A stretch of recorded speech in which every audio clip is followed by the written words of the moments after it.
Hello मेरे प्यारे दोस्तों, आप सभी को मेरे यूट्यूब चैनल कहानी का खजाना में स्वागत करती हूँ। आई होप आप सभी लोग खुश होंगे, स्वस्थ होंगे। चलिए दोस्तों, आज आप सबको मैं एक नई कहानी सुनाती हूँ।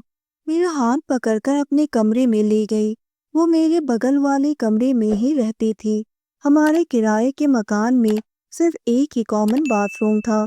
दोस्तों, मेरा नाम प्रकाश है और मैं 25 साल का हूँ। हाल ही में मैंने अपनी पढ़ाई खत्म की है और नौकरी करने के लिए दिल्ली आया हूँ, यही सोच कर कि यहाँ से अपने करियर की शुरुआत करूँगा। मैं जिस मकान में रहता हूँ वहाँ पर 3 कमरे हैं। एक कमरे में मैं रहता हूँ, दूसरे कमरे में एक आंटी रहती हैं और तीसरा कमरा खाली है।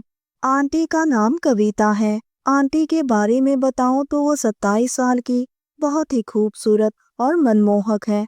मन करता है कि बस उन्हें देखता ही रहूं। उनके पति सरकारी नौकरी करता है और एक नंबर का शराबी है और अक्सर शराब पीकर आंटी को बहुत मारते हैं। उनके बच्चे नहीं थे। अभी मैंने 2-3 कंपनी में इंटरव्यू दिया है, इसलिए मैं घर में ही ज्यादा रहता हूँ और मैं इंटरव्यू के लिए अपने आप को तैयार करता रहता हूँ। यहाँ पर केवल एक ही बाथरूम है जिसमें हम सब नहाते हैं। कविता आंटी भी सुबह सुबह नहाती हैं। एक दिन मुझे इंटरव्यू में जाना था तो मैं जल्दी जल्दी बाथरूम में नहाने चला गया। मैंने देखा कि बाथरूम का दरवाजा खुला था। मैं अंदर घुसा तो मेरा मुंह खुला का खुला रह गया। कविता आंटी केवल काली पेटीकोट में थी और वो अपने कपड़े धो रही थी। उनको इस हालत में देखकर मेरे पूरे शरीर में 440 वोल्ट का करंट दौड़ने लगा। आंटी ने जैसे ही मुझे आते देखा तुरंत आधा दरवाजा बंद कर दिया और बोली, बाहर ही रुको, मैं अंदर कपड़े धो रही हूँ। दोस्तों, चैनल पर नए आए हैं तो इस वीडियो को एक लाइक करें और चैनल को एक सब्सक्राइब करें ताकि ऐसे ही कहानियाँ आप सभी को मिलती रहें। पर तब तक मैं आधा बाथरूम के अंदर घुस गया था।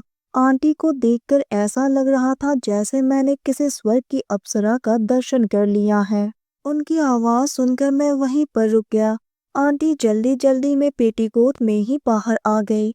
मैंने आंटी को पहले कभी इस तरह से नहीं देखा था। आंटी की नजर मुझ पर पड़ी और वो शर्माकर अपने कमरे की ओर भाग गई।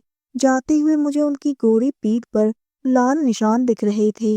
मैं देखकर ही समझ गया कि अंकल ने उन्हें मारा है और वो अपने बालों से अपने घाव को ढकने की कोशिश कर रही थी। मैं भी शर्मिंदा होकर बाथरूम के अंदर गया और नहा धोकर इंटरव्यू देने के लिए चला गया।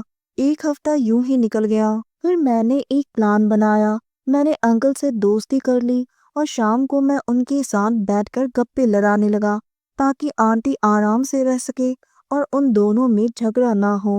अंकल करीब 50 साल के हैं। एक दिन शाम को मुझे आने में देर हो गई। उस दिन बहुत जोरों की बारिश हो रही थी। मैं भीग चुका था। मुझे उनके कमरे से आवाज सुनाई दी तो मैं समझ गया कि अंदर का माहौल क्या है।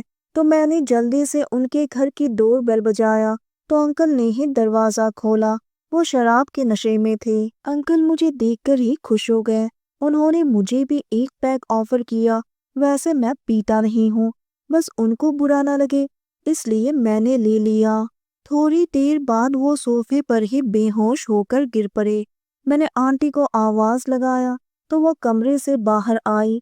मैं और आंटी उन्हें कमरे में ले गए और उन्हें बिस्तर पर सुला दिया।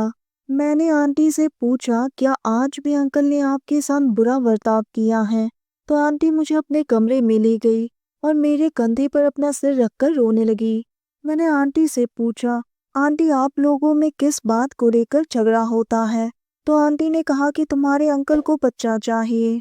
कमी उनमें है फिर भी वो मानने को तैयार नहीं है और हर रात बच्चे के लिए मुझसे झगड़ते हैं। अब मैं उन्हें कहाँ से बच्चा ला कर दूं? मुझसे आंटी का दुख सहन नहीं हुआ। मैंने कहा, अगर आंटी आप बुरा ना माने तो मैं आपकी मदद कर सकता हूँ।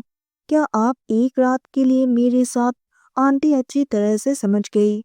उन्होंने हाँ में सर हिलाया और अपने कपड़े उतार दिए।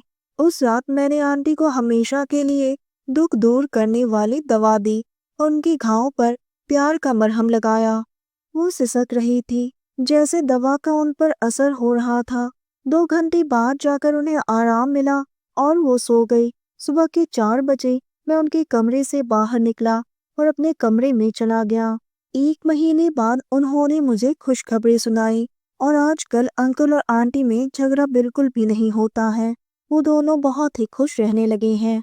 दोस्तों, आप सबने अपना कीमती समय निकालकर इस वीडियो को सुना, इसके लिए आप सभी को धन्यवाद करती हूँ। धन्यवाद दोस्तों।